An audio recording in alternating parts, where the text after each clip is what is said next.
Democratic Party, the PDP, say President Muhammadu Buhari should withdraw his unnecessary remarks in his New Year message about standing down in 2023, as his party, the All Progressives Party, the PDP, the Congress rather, would have no other option than to exit office at the end of this tenure. The party describes President Buhari's New Year message as completely uninspiring, tasteless, they say, and repetitive, adding that it does not galvanize any form of hope for a despairing nation. In the president's presenting a picture that suggests that he has the option to continue in office beyond 2023, as claimed by the opposition. Does this draw the line ahead of the presidential elections approximately 3 years from now? Will the PDP bounce back with the exit of President Muhammadu Buhari, who would have completed his tenure in line with the provisions of the Constitution? Data feeds are coming through in one place simultaneously on all our social media platforms, on channelstv.com and on youtube.com/channelsweb. You can follow us right now on m.channelstv.com and on Facebook as well. We've got all our platforms on social media covered. Be part of the show. Tweet at Gimba Umar CTV. Use the hashtag State of the Nation. Let's get your thoughts in. In the meantime, the national chairman of the All Progressives Congress, the APC, Mr. Adams Oshiomhole, has said that the rumored third-term bid of President Muhammadu Buhari was planted by the People's Democratic Party, the PDP. Mr. Oshiomhole, who addressed State House correspondents after a closed-door meeting with President Buhari at the presidential villa in Abuja, said that most Nigerians are yet to forget what the PDP tried to do to promote the third-term agenda while in power. In his words, the third term was planted by the PDP. It is still in the subconsciousness of most Nigerians that the first Nigerian president tried to do the third term, emptied the treasury to bribe members of the National Assembly, and since that president left, no other president has done 8 years in office. What does this mean to the opposition? Is there an element of truth, or is this plain lies by Oshiomhole? A bank robbery in Mpape area of Abuja went south as police in the Federal Capital Territory killed one and arrested 4 suspects who attempted to rob a first-generation bank in the satellite town. The robbers, who broke into the bank about 10 a.m. on Saturday, almost a week ago, met resistance from the police, the army and the Department of State Security, who cordoned off the place minutes after they got a response distress call. For many, it's one bank, one attack too many. We'll focus on this in just a moment. It's prime time here in Lagos, and this is State of the Nation. Welcome everyone in Nigeria and the rest of the world. I am Gimba Umar, and this is State of the Nation. An attack on a first-generation bank in Abuja was foiled by security operatives last Saturday. The police killed one and arrested 4 of them. It's not the first time a bank such as that one will be attacked by armed robbers. One incident, if you do remember, in 2018, the infamous Offa Bank robbery in Kwara State, where Michael Adiko personally killed over 20 police, including policemen and just a few people. Mostly, they were policemen. He confessed he did it in revenge. Another is the more recent Ekiti bank robbery involving a staff of the bank. Oladeinde Ariyo is a security expert. He joins me on State of the Nation to analyze these situations even deeper. I want to thank you so much indeed for coming on State of the Nation at this time. Let's look at all of these scenarios and what happens to be playing out at this time. What do you make of it? A bank robbery again. We've seen it in 2018. We saw it recently in Ekiti, and we're seeing it now again. Is this a trend that is taking root in our system? No, it's not a new happenstance. It's been on. What is new, as reflected by this, is the fact that it was masterminded by a staff of the bank. Okay? A graduate staff for that matter. Because initially, the thinking was that, okay, people are into robbery because of unemployment. But here we have a case of a guy gainfully employed, still planned to rob the bank to the extent that he drove the criminals into the bank premises in his car and by himself. Unfortunately, I was not surprised. Want to know why? What?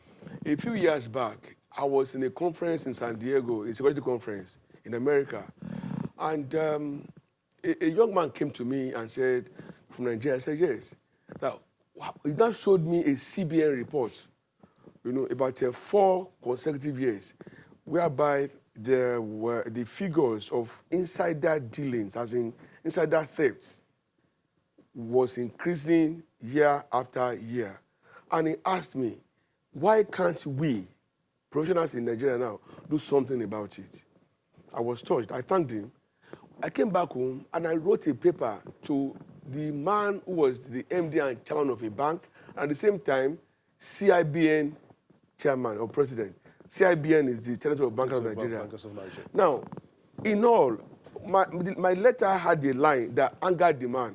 What did I say there? That there are more bandits than bankers in our banking system. And he got angry. And I said, instead of getting angry, why not read through my submission? Because I compiled about 20 years annual report, CBN report now. But he was too angry. He said, how can I say that? But I'm telling you from what I know. Look at the figures now. These are not outsiders, insider dealings. Unfortunately, he didn't give me the space to express myself, whereby together we could have come up with a solution that maybe, perhaps, could have prevented the trend that we are seeing now. But when you look at these situations, should we isolate them? Because according to the Inspector General of Police, he said that crime is actually reducing in the country today. So should we take these ones as isolations? I'm not going to agree that crime is increasing. I mean, it has decreased. It has more facts that I have at my disposal. But from what I can read in the public space and social media, I mean, the credible social media now, nobody can give me, can convince me. The latest that we were dealing with last week was the mother and son who lured the boy's girlfriend from Mowe here to Ikoyile in Osun State and slaughtered the lady using parts of her body for a source which they ate. And the idea was to help them in making quick money. There is no day you will open a newspaper or whatever source that is either one father is getting the daughter pregnant towards some ritual purposes, or a brother is killing somebody. People are killing people as if human beings are now dogs. Now, there's a preponderance of the urge to make money anyhow. So we must begin to identify that, and the root cause, which of course is a reflection of the total erosion of our value system. Anyhow it comes, it doesn't matter. I want to be rich. And not just be rich, I want to be stupendously rich. Is it about values or is it about the system? It's about, they are interwoven. The system destroyed the value, okay? The system that we have cancelled the value. What do I mean? You see people today who were nobody 2-3 weeks ago, and overnight they start driving very expensive cars. They move from the seedy ends of the city to the high-profile ends, paying humongous, or sometimes even buying the property, and nobody asks questions. No, the EFCC. The EFCC is doing a very great job in this regard, and as a matter of fact, they've made arrests, and they are part of the system, they are saddled with the responsibility of tackling these kind of financial crimes. I'm with you on that score. But you see, the margin is so massive beyond the little, I will call it now, that EFCC is achieving. It goes a lot beyond that. Remember, about 4 months ago, they went to Ogun State University, and in the room of an undergraduate, they found cash of 20 million naira. It was in the news. I didn't generate this. And everywhere you go, there's a huge Yahoo industry now, beyond what we can imagine. And when you encounter these guys and ask them, why are you into this? They tell you they are graduates with master's degrees sometimes, and then they are jobless. Now, when we left school, it wasn't as bad as this, but we were looking for jobs, but there was no intent to go into crime. We still believed in working hard, because the values were implanted, were engraved in us. Why are the youths then, in this era, why are they not believing that, as you believed during your time, why are the youths not believing that the system can actually work now? In our time, we had models. We had people who were our mentors. We had people that we were copying. Let me tell you, I was never taken in our school. Now, we were trying to play music like Fela. who was an old student of our school. So they bought keyboard for 9 of us and created music studios for us so that we could be playing music. Okay? Now, we were focusing on Fela in that regard. Now, I was also a writer, and we were being programmed to write like a Wole, okay, and all of that. But today, what do you find? Ask a 3-year-old boy, what do you want to become? He will tell you politician. Okay? Or he will tell you Yahoo boy. Or tell you he wants to play music. But there are those who say they want to be doctors. How many? You see, the preponderance of those who wants to make money through unwholesome means, it's a lot on the higher side. If you don't mind, let's do a POP tomorrow on the street of Lagos, and you will be shocked. I was passing by somewhere in Yaba, and I saw they grew more than probably 1 pupils. They found a piece of paper, and the boy was like, what is this? He said, well, no, someone said, that he wished there was money, that he wants to buy a car. And I'm talking of children of less than 6, 7 years. So how do we fix? Where do we start in fixing the system? The system has to begin to be addressed. What do I mean by the system? There's a lot of room, avenue, channels, or platforms now, whereby people defraud Nigeria. Let me use that word on purpose. They steal Nigeria blind. Okay? And now, apart from even stealing blind, the way they exhibit the ill-gotten wealth is not sitting, whereby if you are around them and you don't have confidence in yourself, you will feel like you are a failure for all your education, for all your hard work. They make you look bad.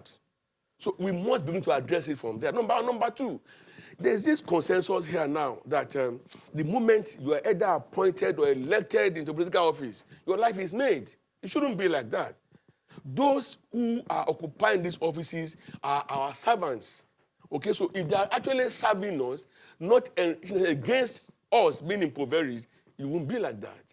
Now, you and I, we are classmates, and suddenly you were doing so well because you got an appointment, and here I am with the certificate, working harder than you. And these are the things people now tell you, oh, it's not about degree. Okay? That it's not about degree. Let me tell you, we worked for our certificates. We read to pass our exams. Today, no, they go and say to their lecturers. They call it sorting. I'm not saying what you don't know. Okay, so if we have to look at this particular case about the bank robbery in Abuja, possibly also the one in Ekiti and the one in Ofa, what lessons are there to learn from, for the banks themselves, on the one hand? Thank you very much. I will use Abuja as an example. We recommended vetting and screening, pre-entry vetting and screening. We also recommended regular updates. Okay? Then we recommended that when you are employing anybody into any sensitive post, take them to the prison. Let them visit the prison and see that, oh, if I go against the law in any way, I might end up here. It has a long way to go in checkmating people. They do it in China and other places. We should be able to do all of that. It has a local effect on them when they know, oh, if my hand is caught in the tail, I'll end up here. It checkmates them. Do you think that poverty is a major factor that is fueling this level of crimes in the country? No, I disagree. Is it the perception? There's a meeting point between poverty and greed here now. Poverty, greed, okay, interwoven, now aided by a very strong desire to live large. Okay? There are very many people around that I know that are poor, and they have integrity. They will not run foul of the law. Whereas there are people who ordinarily, because of their outward showing or being godly or whatever, or being socially correct, that you would think, oh, they will not. But they are deep into all manner of criminalities. So it's not just a straitjacket thing like that. You can say, oh, it's poverty. No, it's a mixture of all of these things. But like I told you, it's because our value systems have been eroded completely. That's a good place to let it rest. I must thank you so much indeed for talking to us on State of the Nation. Oladeinde Ariyo, always a pleasure having you here on State of the Nation. Happy New Year. But of course, happy New Year, many thanks indeed. And of course, our viewers who are watching us right now.